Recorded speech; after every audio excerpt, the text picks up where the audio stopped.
Welcome to Experts View with Research NXT, where we bring industry experts to discuss their views and share insights on trending enterprise technology topics. All comments, views, and opinions expressed in this discussion is strictly those of the host and the guest. Now, over to Santosh Abraham. Welcome, listeners. This is Santosh from Research NXT, and today we are discussing the role of analytics in marketing ROI with VeerChand, Chief Innovation Officer at Netcore Solutions. Hi, Veer. Thank you for joining us today. Hi, Santosh. I'm glad to be here. Veer, you have been involved in shaping up the product at Netcore and are one of the innovators when it comes to marketing technology products in India. So I would like to start this discussion with your role at Netcore and the innovations you have made in marketing so far. Sure. So I look after business strategy and product management at Netcore. So my job is to understand changes in the end customer landscape and customer behavior, which is the end customer, and see how those changes affect a marketer's life and how does marketing change as a result of those end customer behavior changes.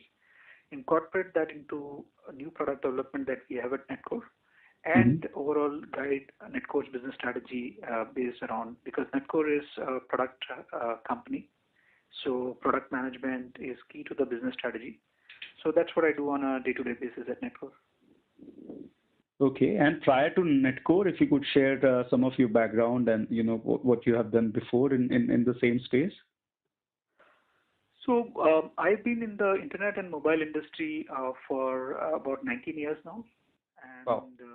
I started my career with India World, which was one of the leading internet companies of that era. This is around the 98, 99 boom times in internet in India, the first internet boom in India.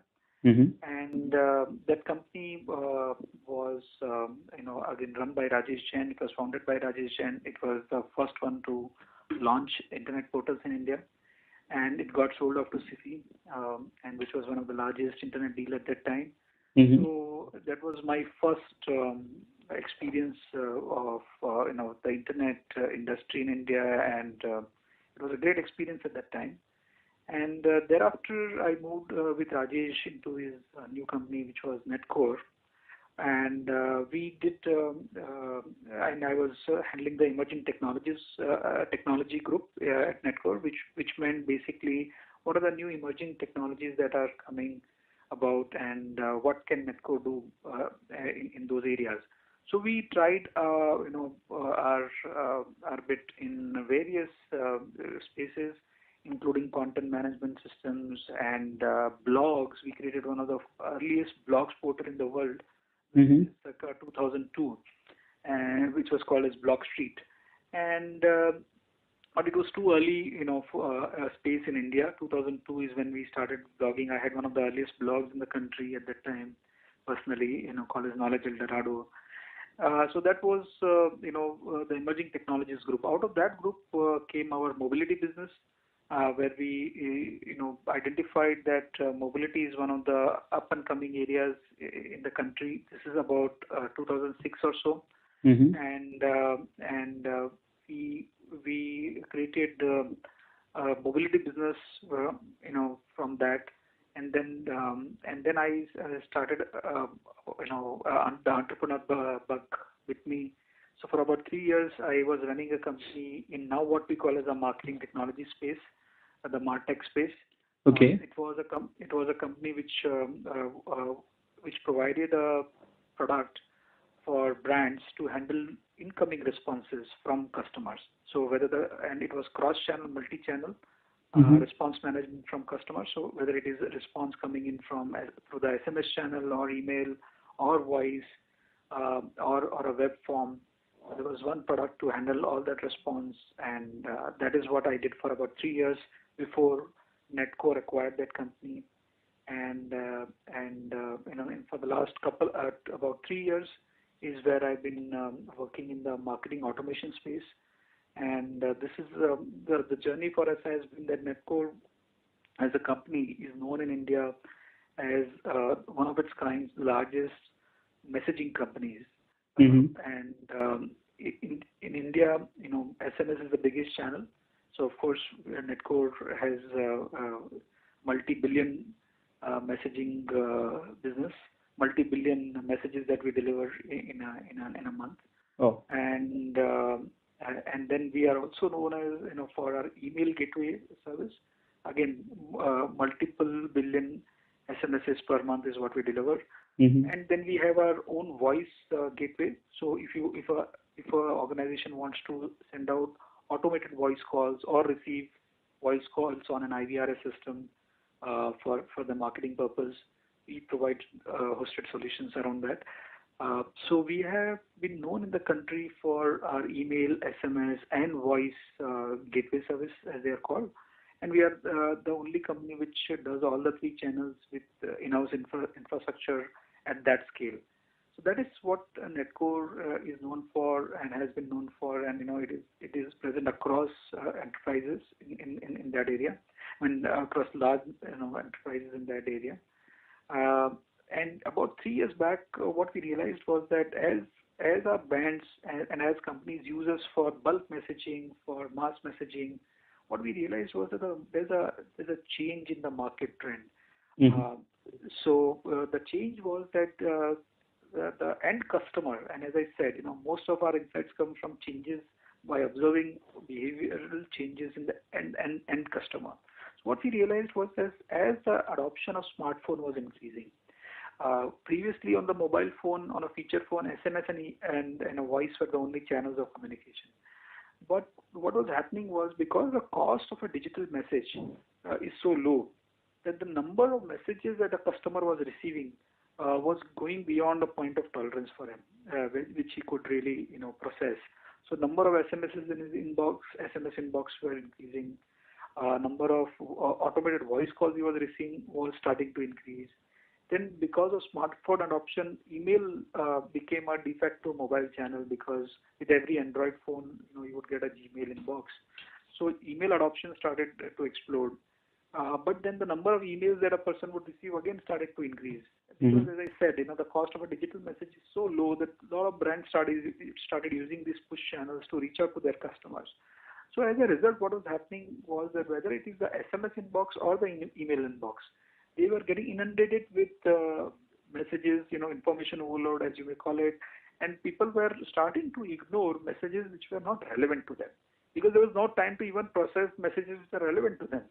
Mm-hmm. So we spotted this trend, and we realized that over a period, it is going to be where the customer is going to ignore irrelevant messages which are not personalized to him or her, and therefore brands will have to adopt systems which are about knowing their customer behavior, knowing what the customer is responding to, sending out personalized and relevant messages to that customer. So with that in mind, we started our journey in the marketing automation space. So you can say that Netcore has been there in the marketing tech space for about 10 years now with our SMS marketing and email marketing solutions. But in the marketing automation space, we have been there for about 3 years now. And this is where we started, about in 2014 on building a marketing automation platform. And we launched that platform over a couple of years back. And we have been doing a go-to-market, since then. And in the last 1 year, we have seen very good traction for our marketing automation platform, coupled, with our, messaging gateway services, which we anyway offer as an existing service to our customers. Wow, that's awesome. You've pretty much been there since the evolution of marketing technology, marketing automation in India. But I think, as a company, as an individual, you played a significant role doing that. Since you have worked with many leading brands across India in rollout of marketing campaigns and adoption of technology in it, I'd get to the point of the topic of this particular discussion, that is ROI. So what do you think is the right time of, when you can start measuring ROI for a marketing initiative? Does it vary based on the channels that are using or the mediums that are using? So what I feel, on this topic is that ROI is intrinsic to marketing. So the time to start, is on day one. On and the time to start measuring your ROI is on day one, because marketing and sales are interrelated for any typical organization which works in that format. And marketing ROI is something that can be tracked very easily, easier compared to other mediums.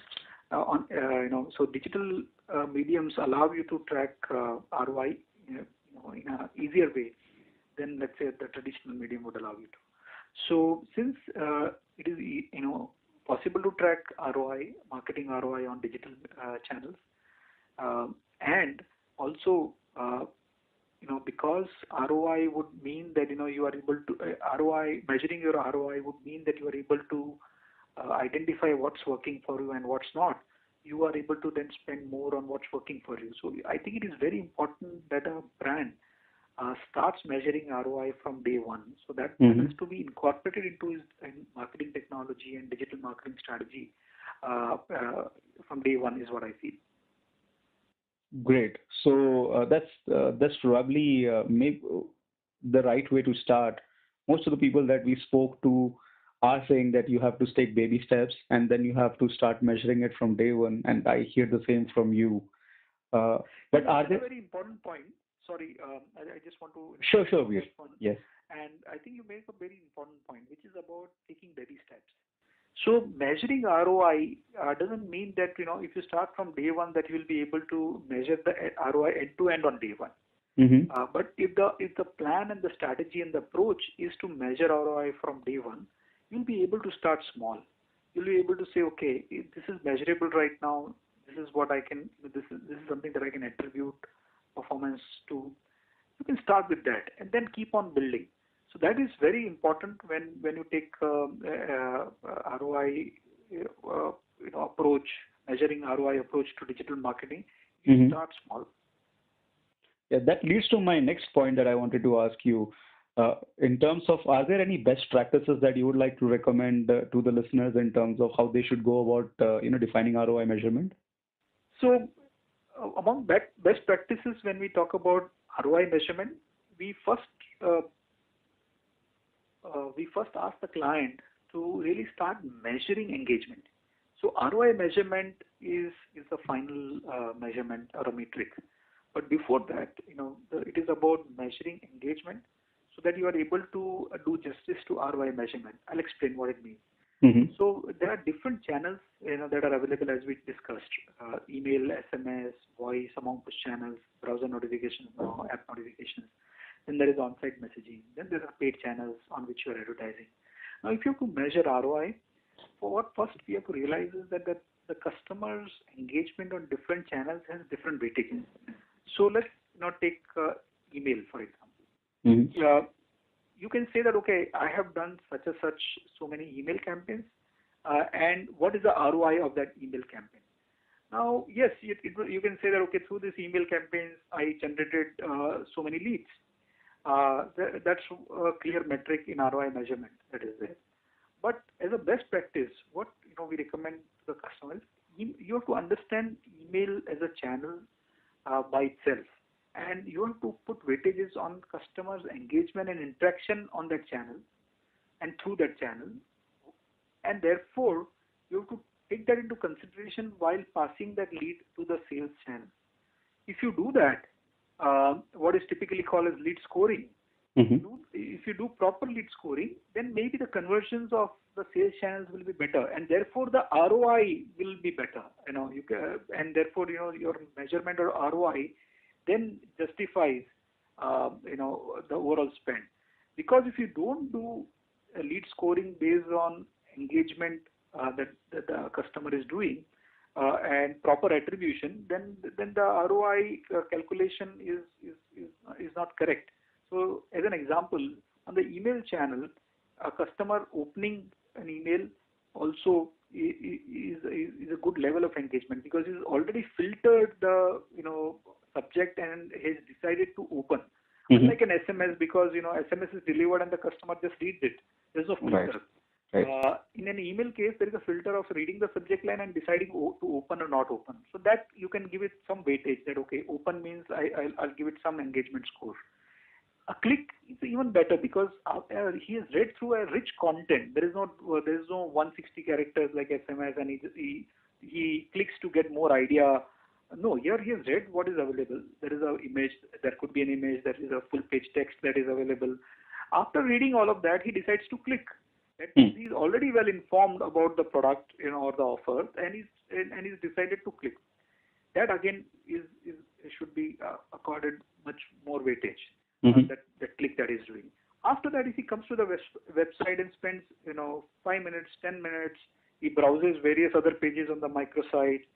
That means that this person's interest level is definitely very high because he's again spending so much time after having cleared 2 filters. So if you factor that into the lead score, all these interactions, and that he's doing all these interactions and the engagement, and you put a lead score which is at a higher level for this lead as an example, and if it goes to the call center and say that you call this guy first because this is much more interested, and you give it to your best guys because this seems to be a hot lead, and therefore the conversions are better, and he's called immediately, and the conversions are better because you assigned your best salespeople. In that sense, you are now doing justice and saying that okay, email channel measurement I'm able to do, and that I'm able to measure the performance. But before that, I have done whatever was necessary for me to be able to understand the customer behavior. Then I think that's a better approach. So that's a long answer to the first point, which is that what are the best practices? So what I was saying was that for every channel, we have to understand that we have to capture the engagement and give that lead an engagement score or a lead score. That is the first best practice that we recommend to our customer. Second is the ability to integrate various channels. So that is the second point. So we discussed email as a channel where it all starts in this example. Then the customer goes onto the website. When he's on the website, you can use things like web activity tracking. You can use a web message to engage with the customer. So suppose he's there on the website, and after 5 minutes of being on the website, if you can throw up a pop-up, you can show a pop-up which says, "Would you like to speak to our call center executive right now, or can I help you with something?" Maybe people who are undecided or unclear about something, they will use that facility and clarify their doubts before filling the lead form. These things, these interventions can be made because now you are using 2 channels at the same time. You are using on-site engagement and you are using email together. That's correct. That is what we recommend. The second best practice, I think, is very important, is the ability to do cross-channel integration.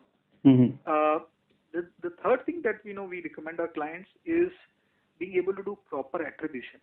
So when we talk about the person who came on the microsite through email, could we also say that the first contact that he made was that he had already come to the microsite through Google a couple of days back, but then he bounced off. But when he sent an email with a different offer, he again came to the microsite and he spent the time. Now you can do proper attribution that okay, if he had come through Google, I will acknowledge that, and second visit was through email, that is also acknowledged. So proper attribution is now possible because you have integrated channels again.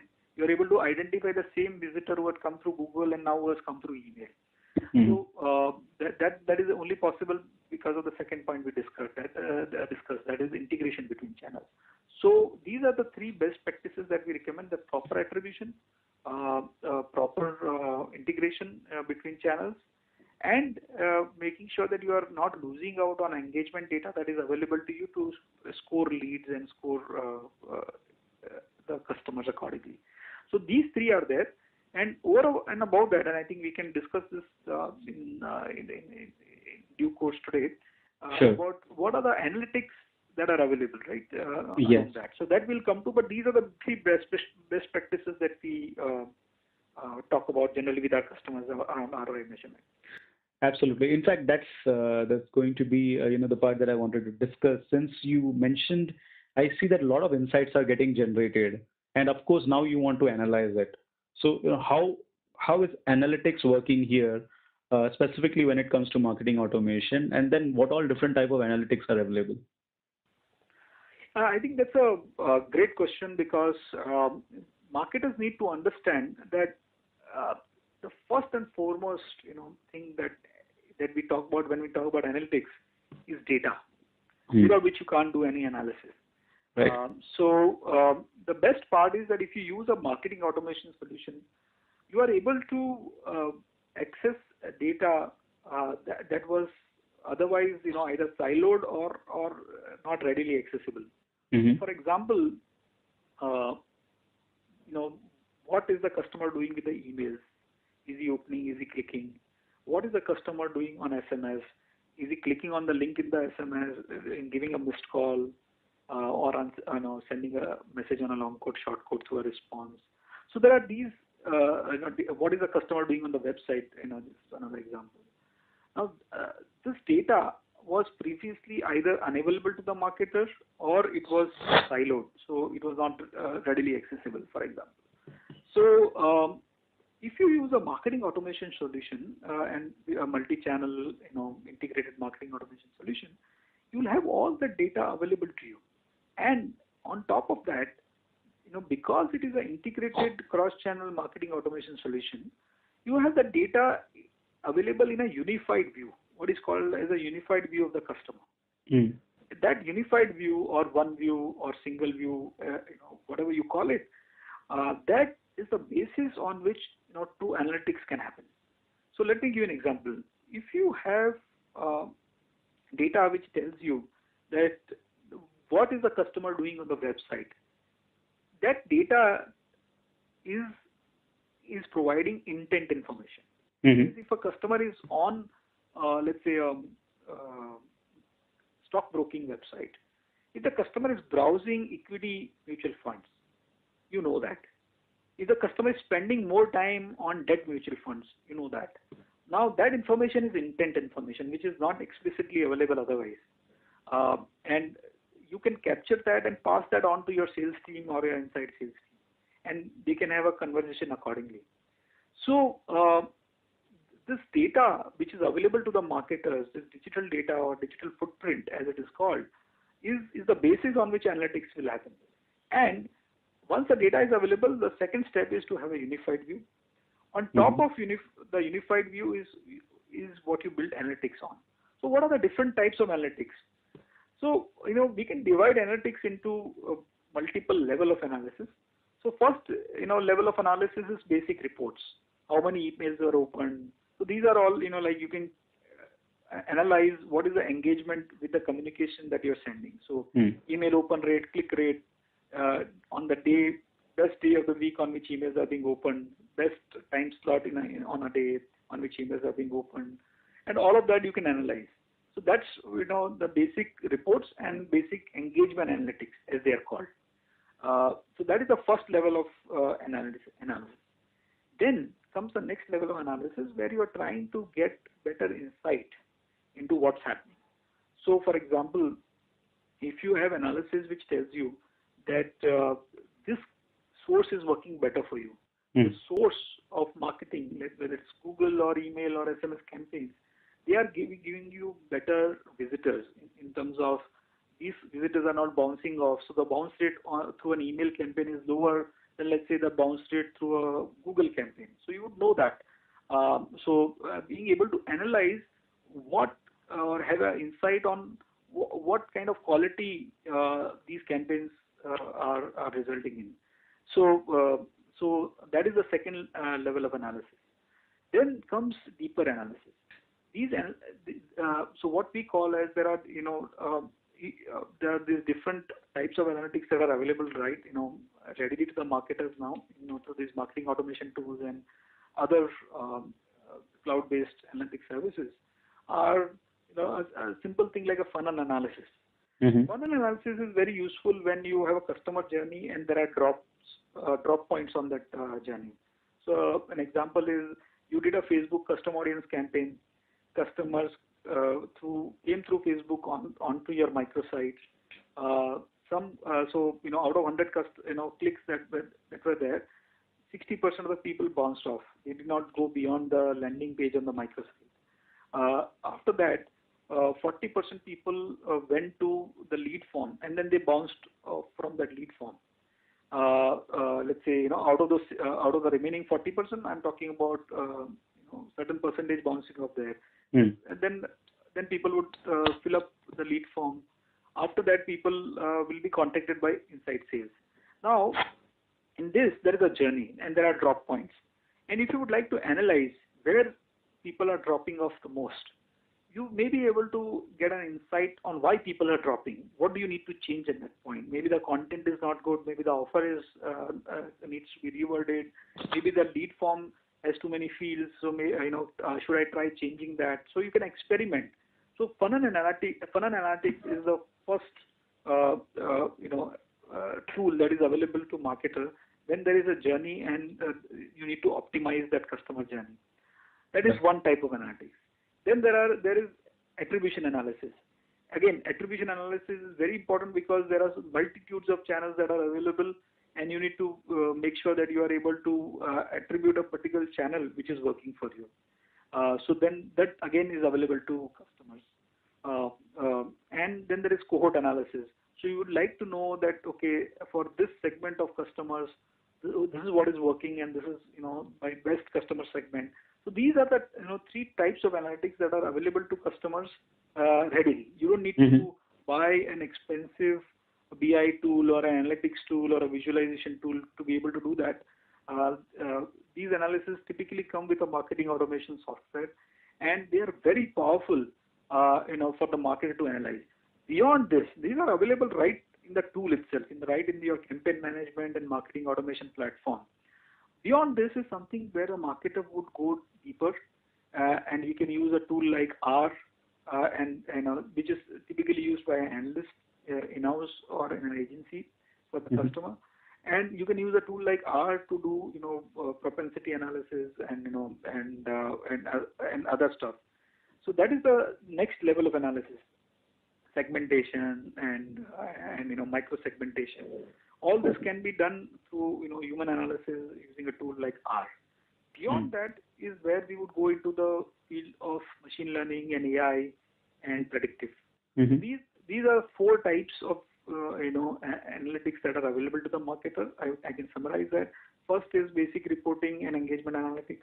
Then things like funnel, which we can call as business analysis, which is using tools like funnel analysis or methods like funnel analysis or cohort or attribution. Then there are analytics which are available through a tool like R, and beyond that are predictive analytics and machine learning and things like that. All right. These are the four types of tools. Okay. And which are the ones that you see are adopted the most in India amongst your customers or amongst people that you know? Which form of analytics people are using right now to measure their ROI, and how do you see things shaping up in the future for marketers? So what we are observing in India is that the first level of analytics, which are engagement analytics, are definitely in use. Our customers are using it to the fullest, and that's really happening.